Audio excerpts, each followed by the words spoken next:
Welcome to the Business English Podcast. I'm Rob, your guide to mastering the language of leadership, especially if English isn't your first language. Today, we're tackling a game changer for any professional, delivering a compelling vision. It's the kind of skill that can turn a good idea into a movement or leave it dead in the water. But before we dive into the how-to, let me take you to London, Shoreditch to be exact, where Charlie's story begins. Picture this. Charlie's a project manager from Barcelona, sharp as a tack, working at a buzzing tech firm. He's been in London for 2 years, grinding to polish his English, and he's landed a huge opportunity. His boss hands him a new initiative. Think cutting-edge AI to streamline operations. If it works, it could put his name on the map. Charlie's buzzing with ideas. He spends days prepping a presentation, imagining his team cheering and other departments jumping on board. The big day comes. He steps into the meeting room, glass walls, suits everywhere, and launches in. Good morning, everyone. Today, I want to talk about our new project. It's going to be great. We'll use new technology to improve our processes. There's an awkward silence. Ouch. His team stares blankly. Someone checks their phone. The head of sales whispers something about another vague pitch. Charlie wraps up, heart sinking, and slinks back to his desk. What went wrong? Was it his accent, his slides, or something bigger? Here's the thing. Charlie's not alone in this. I bet you felt that sting too. Pouring your heart into an idea only to watch it flop because you couldn't get others to see what you see. Maybe your team's motivation is tanking, or you're struggling to get different departments on the same page.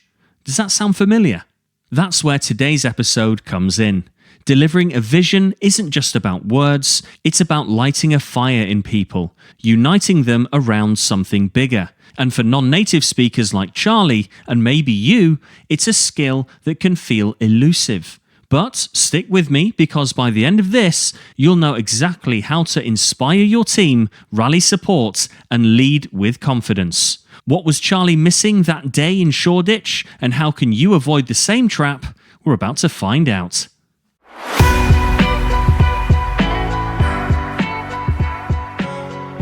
Now, we're diving deep into delivering a compelling vision today, and right now, it's time to answer the big question. Why does this skill matter so much?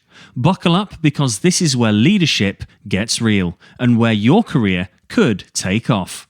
Let's start with the obvious.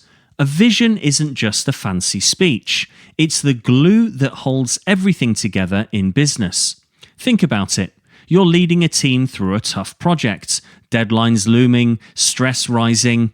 If you can't get them excited about where you're headed, good luck keeping them on board. But nail that vision, and suddenly they're not just clocking in, they're fired up, pushing forward because they see it too. Take a real-world example.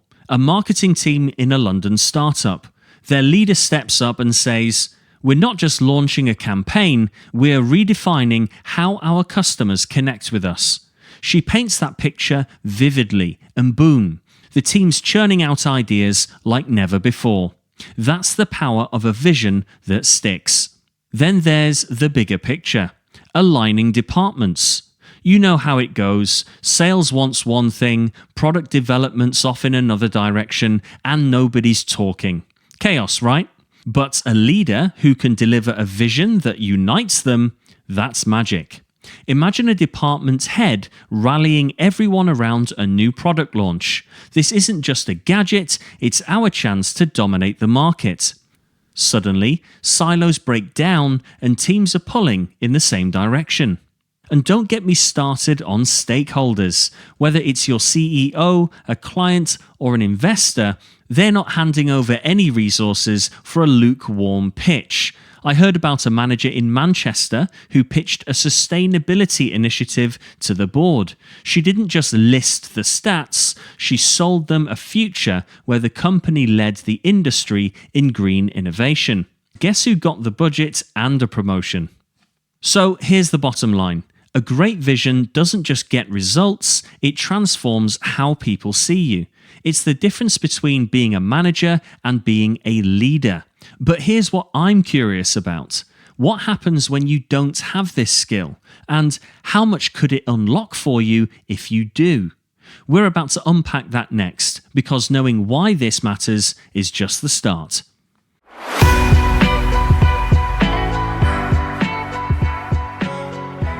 So we're breaking down how to deliver a compelling vision that inspires teams and unites departments. Right now, it's time to get practical, because knowing why this matters is one thing, but how you pull it off, that's where the rubber meets the road. And so, delivering a vision comes down to 3 key ingredients: persuasive language, storytelling, and crystal clear goals. We're going to unpack these step by step, starting with some powerhouse phrases you can use to hook your audience. Then we'll weave them into stories and tie them to outcomes everyone can rally behind. Ready to level up? Let's go. And just our usual customary heads up, if you want more resources like this, plus a full transcript of today's episode, sign up for our weekly newsletter, The 3-Minute Minutes. Or if you're ready to fast track your skills, grab the Business English Podcast Premium subscription. The links are in the show notes. Alright, let's kick off with persuasive language. These phrases are your secret sauce. They spark emotion and get people leaning in. I'll say each one, you repeat it after me to nail the pronunciation, and then I'll give you a scenario to use it in. Plus, we'll dig into a little nuance to make you sound like a pro. First up, imagine a future where a use case here could be you're pitching a new workflow to your team. Try this. Imagine a future where we cut our project times in half and still deliver top quality. The nuance here is that word where. This is key. It's a subordinating conjunction that paints a vivid picture, pulling listeners into your world. Vague doesn't cut it here. Make it specific and you'll get them hooked. Next, together we can achieve.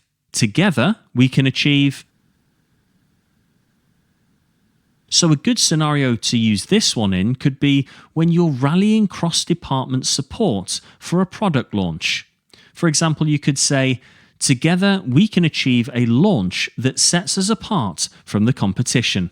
The nuance here is the word together. This builds unity. It's a pronoun that signals collaboration. Stress it lightly to emphasize teamwork and watch the buy-in grow.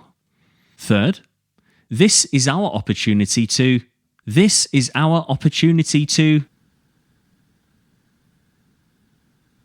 A use case for this one might be when you're motivating your sales team for a big quarter. Go with this. This is our opportunity to dominate the market and hit record numbers. The word opportunity here is the power word. It's a noun that screams potential. Pair it with a bold verb like dominate and you've got instant energy. And the last one, let's make a difference by.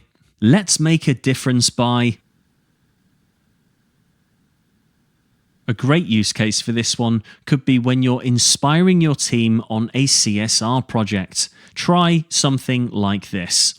Let's make a difference by reducing our carbon footprint this year. I want you to focus on the word by here because it introduces the how. It's a preposition that connects action to impact. If you can keep what follows really punchy, then you're going to sound very decisive. Now, storytelling. People don't remember stats, they remember stories. Take this. Last quarter, we lost a big client because our response times lagged. But picture this, a future where every customer feels like our top priority. That's your hook. Past struggle, future promise. Finally, clear goals and benefits. Be specific. Our goal is to boost customer retention by 20% in 6 months. That means happier clients and less stress for us. Tie it to them and they'll start to care. And so here's the thing.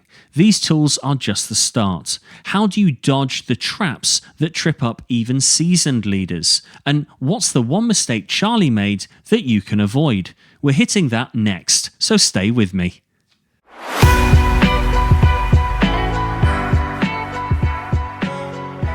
Right, we are into the thick of mastering how to deliver a compelling vision. You've got the tools, persuasive phrases, storytelling, clear goals, but here's the catch. Even the best plan can crash and burn if you trip over some sneaky pitfalls. Let's unpack the common errors non-native pros like you may face, plus some pro tips to shine. Buckle up, this is where it gets juicy. First pitfall. Being too vague. You say, we'll improve things, and your team's left scratching their heads. For non-native speakers, it's tempting to lean on broad words. Less risk, right? Well, wrong. Vague kills momentum. Fix it by getting specific. We'll cut delivery times by 30%. Beats things will get better. And a tip here is prep one concrete stat or example beforehand. This can act as your anchor. Next up, not connecting to your audience. Picture this. You're pitching a vision, but your team's thinking, what's in it for me? The cultural snag here is that in some cultures, like Japan or India, you might avoid self-focus to be polite. But in the UK or US, people expect a personal hook. And so the big error here is skipping that connection to your audience. An example phrase here could be, this means less overtime for you and bigger bonuses for us all. So a key takeaway for this point could be asking yourself before you launch into any pitch or presentation, a little question like, what do they care about? Then weave it in. Third, lacking enthusiasm. You monotone your way through. This is our future. And nobody buys it. Grammatically, non-native speakers might over-rely on flat statements. No intonation, no punch. I've seen it with learners from Eastern Europe or China. Very precise, but stiff. So, exaggerate your voice a bit, rise on imagine, and drop on achieve. Practice in front of a mirror, feel silly, sound epic. Then there's overloading info. This is a classic. You're nervous, so you dump every detail, dates, stats, timelines. This is a classic error for detail-loving professionals from cultures where thoroughness is king. But here, less is more. Our app launches in Q3 with 50% faster load times.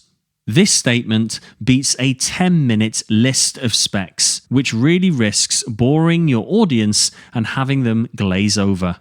So a tip here is to pick 3 key points maximum, then leave the rest for Q&A. And now a cultural curveball. Humility. In some places, say Southeast Asia, downplaying your role feels respectful. The team did this, but not me. In Western business, own it. I'm leading us to this win. Balance confidence with inclusion.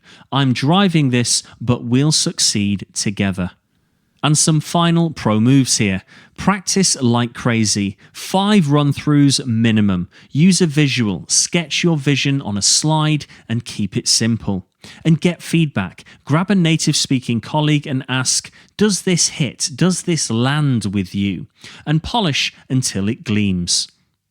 So, bottom line here, Charlie fell into one of these traps. Which one? And how did he turn it around to win his team over? We're wrapping this up next, and trust me, you'll want to hear how this ends.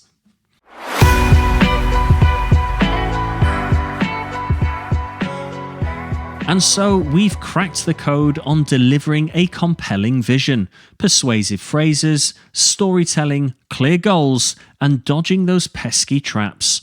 This isn't just talk, it's your ticket to inspiring teams, uniting departments, and stepping up as a leader, no matter where English falls on your language list. Let's circle back to Charlie, our guy in Shoreditch. After that first flop, he didn't quit. He grabbed these tools, started with, imagine a future where we're the fastest in the game. Threw in a story about a frustrated customer turned fan, and nailed the benefits. Less chaos, more wins.